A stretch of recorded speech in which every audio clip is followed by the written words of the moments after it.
Hi there, welcome to my channel. My name is Rocco. I hope you're doing well. Over here we do Daz 3D tutorial videos so that you can get the most out of your own renders. Over the last few videos we've had a look at spotlights, which we did a video or two back, showing you how to put them into scene and how to play around with them. And also in the last video, I think it was, we also had a touch upon point lights. If you haven't already and you want to check those videos out, just have a look up at the top right of the screen there, and you should be able to see a link to those videos as they are. In this video, what we're going to do is we're going to have a look at what is known as a HDRI map or lighting, or environment lighting, or dome lighting, whichever way that you want to call it. It's got a lot of uses, and we're going to show not only how to use it and the technicalities of it, but we're going to show a couple of the different little ways also that we can use them within our scenes. So over here then in the viewport we have our model all ready for us to work with.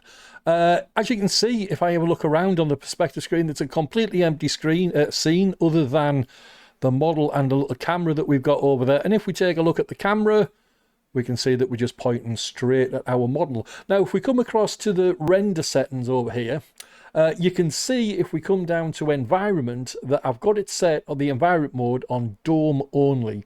What that means is the only light that's going to be in this scene is what is coming from the HDRI map that we are using. Alternatively, we could go with dome and scene, and what that allows us to do is not only use the HDRI map, but it also allows us to put point lights and spotlights and various things in there. In this example, I'm just going to go with dome map, dome only to begin with, because we're not going to put any point lights or spotlights in at this point, so we don't need anything else. Now when you first load up Daz, we get in this environment map a default HDRI that's already loaded up, and if I hover over that you can see it there. And what's going to happen, in fact what we'll do, we'll take a quick look in Photoshop. Now this is the actual map that we've got within Daz that loads up as default. It's very low resolution, it's very blocky, it's very, I think it's a castle ruin of some sort.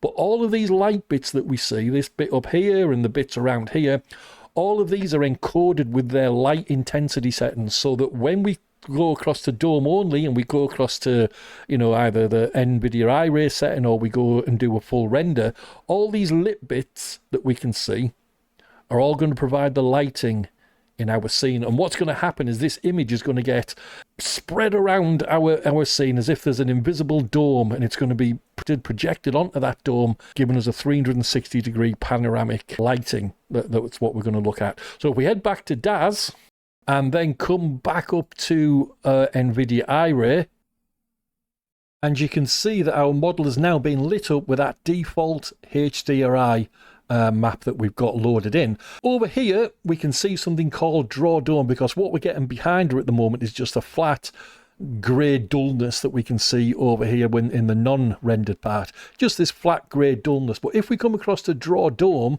you can see that it's set to off there. If we were to click it to on, we can now see in the background the makings of that really low resolution image that we just had a look at in Photoshop.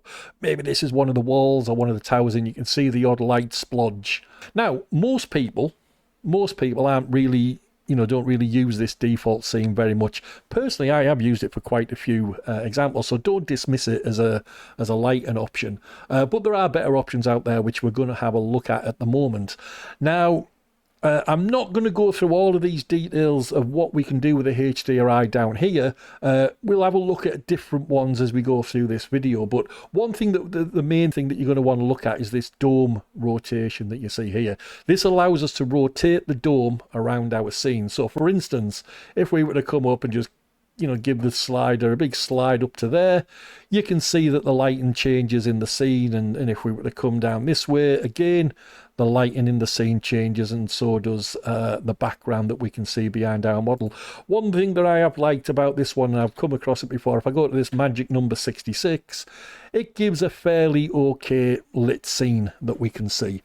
However, we don't really like this background, so what we can do, we can drop a background in the background of this, this scene, and we can see what it's like with something behind our model. And I've got a very simple studio background, just what I've got here in my environment setting, or in my environment grouping that I've got here. You might have seen me use this background before, I've used it another time. If I just turn that on, just by using the default HDRI environment map that comes with Daz, we can kind of get an okay studio setting. Now, if you don't want to use the default HDRI within Daz, that's fine. There are two ways that you can add another HDRI or use another environment map within Daz. One of the ways is that we can go into our content library and we can find a package that we've downloaded. Maybe we bought it from Daz or Renderosity or wherever you bought a package from, and you can use it from within Daz just by double clicking it like you would any asset. Or we can go out online, we can find something, one of the many free places where you can download HDRIs, save it onto our system, and then just point to it within Explorer to load it in, if of course you're on the PC. And what we're going to do, we're going to have a look at both ways in doing so here. So first thing we're going to do, I'm just going to turn off that backdrop because we're not going to need it. If we were to then come up into our content library and then open up our Daz Studio formats, I'm going to look in my Daz tutorial folder because it's easier for me to find things in here. You look in your normal Daz folder where all your stuff is in your content library, and you want to be looking for that folder called Light Presets, because that's where mostly anything that you buy from the Daz store and purchase, a lighting setup that you buy from the Daz store and purchase, that's where you'll find them. I've just got it in my Daz tutorial folder, so I've got everything easy at hand for when I'm doing these videos. And so if I was to open out Light Presets, I would see in here that I've got something called Oriestes iRay HDRI Skies. Okay, it's something I bought off the Daz store, back in the day sometime. And as you can see, we've got a whole load of options here of HDRI maps that we can use within our scene. And all we need to do is just come to it and just give it a double click, and it will get applied to our scene. As you can see, if we come across to the render settings, you can see that the map up there has changed to that something different what we've just double clicked on. And there's various options in there that we can go through. There's a nice sunny day one there that we can do, and various different options, and all that we need to do is just double click on them. You will possibly have to play around with the rotation settings that you see here, because not everything will be set up perfectly for your scene when it comes out of the box. So all you'd need to do, if I just come back to this one, it's a fairly decent daylight scene, come down to my render settings, and if I was to then just come to rotation, I can just flicker through again as usual, looking for something that might appeal to what I want to do. That's okay, we can do that. And as you can see, because we've got Dome on, we're getting this nice cloudy sky behind her. Now, the second way we can change the environment map, if I just flip back to my original environment map, click the actual image itself, give it a click, come up to browse, and then what you'll be able to do is search on your system for any images, HDRI images that you've managed to find on the internet and download it to your system. Where you save them is up to you, but you'll have to look in that directory where you've chosen to save them. And then you can just find it, open the file or double click on it, whichever you do, and then it will just change the HDRI map again. Now again, perspective view, and we have a look around, we've got this great big honking white light in this particular HDRI map that I've got. Which when we look through the camera, it will light our model up as we want it to be lit up. Again, if we were to drop that background in that we did previously, again, we've got lighting that we could use quite easily in a studio type setting if we wanted to do a promo picture or something like that. It lights the scene up fine, lights the scene up great. Again, we could move it around with the rotation if you like, albeit the light would soon go behind her and out of view. But, find a place that you like, and then you can just use that HDRI map, to provide the lighting for your scene. You don't need anything else. You don't need any dome light, point lights or spotlights or anything like that. A HDRI is a lighting package all in one.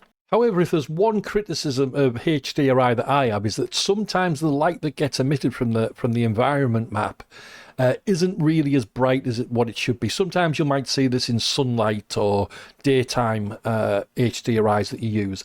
But there's an easy way around this, because if we come back up to the environment map where we selected which HDRI that we're going to use, we can see this slider, and it comes with a default value of 2, as you can see in there. And what this does, this determines the brightness of the HDRI and how much light it's pumping out. So all you need to do is either move the slider or give the value a click, and I'm just going to up it to a 4. And it brightens the scene to something which I find acceptable, and that's great. That's what we want, a nice little image. One of the other benefits that you can get from a HDRI, which many people utilize and many people use, is the ability to use the HDRI image itself as the background to your image. If we think back to the ruins, the blodgy mess, that the default HDRI that we looked at earlier, that was a really low resolution image. But if we were to use a high resolution image, we can end up with something similar to what we see here. And all there is just a HDRI image, which if I come over here and hover, you can see the image that we've used. And we've got Draw Dome on, as you can see right there.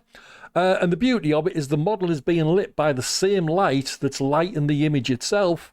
And so she fits in and blends into that background perfectly well. The final thing that I want to touch on here is a little often used trick that you can do with HDRIs, which is to use them in a way that the HDRI itself was not designed to be used for. So for instance, if we take a look at our scene now, we've got our same model over here, but this time she's all dressed up as a warrior looking for bad guys in this forest environment that we've got set up.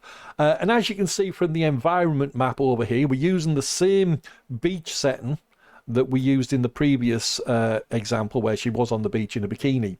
And if we come across to our NVIDIA iRay and we end up with this kind of okay-ish image, the sun's coming through the trees, obviously she's lit up quite brightly, but there's these dark areas and these dark shadows all around her. We're not that bothered about that in this instance because we're going to do something that's a little bit different. If you remember way back at the beginning of this video, we at some point we raised the environment map intensity up, this number that you can see here, to brighten the image. Well, what we're going to do in this example is we're going to do the opposite. We're actually going to take the number and I'm going to reduce it down to 0.5. And as to be expected, the brightness has dropped, the light's lost its intensity, these shadows have got darker and the sunlight itself's got darker. Now, why would I do that? Well, what I'm going to do, I'm going to come over to this little thing that we've got here called environmental tint or environment tint. What this allows us to do is to put a filter in front of the light so that we can change its color. And what I'm going to do in this example, I'm going to give it a click, and when the color box opens up, I'm going to change the red value to 156. I'm going to go the green value to 196. And then I'm going to click OK. And what we end up with is the makings of a nighttime scene, because of course what is moonlight? It's sunlight that reflects off the moon, and so thereby by reducing the environment map value so that this bright sunny day becomes dark, and then putting this little nighttime filter on it, we can create this, you know, like I said, the makings of a nighttime scene. It could probably do with something more. It is a little bit dark and dingy. But if you remember way back at the beginning of this video, we mentioned the environment mode here, where we're on dome mode only, so the only light is coming from the HDRI. If we were to change that and change it to dome and scene, nothing would immediately change, but up in my environment group that I have up here, you can see that I've got a spotlight and a point light in this scene. They're turned off at the moment, so they're not giving off any light. And if we were to just come out of iRay mode for a moment and just come round to perspective mode and spin our camera around and turn on the spotlight, you can see that I've positioned it just over here near this tree. And if I give it a click and have a look at the light tab down here, we can see that once again we've got that same filter on that I placed on the HDRI map.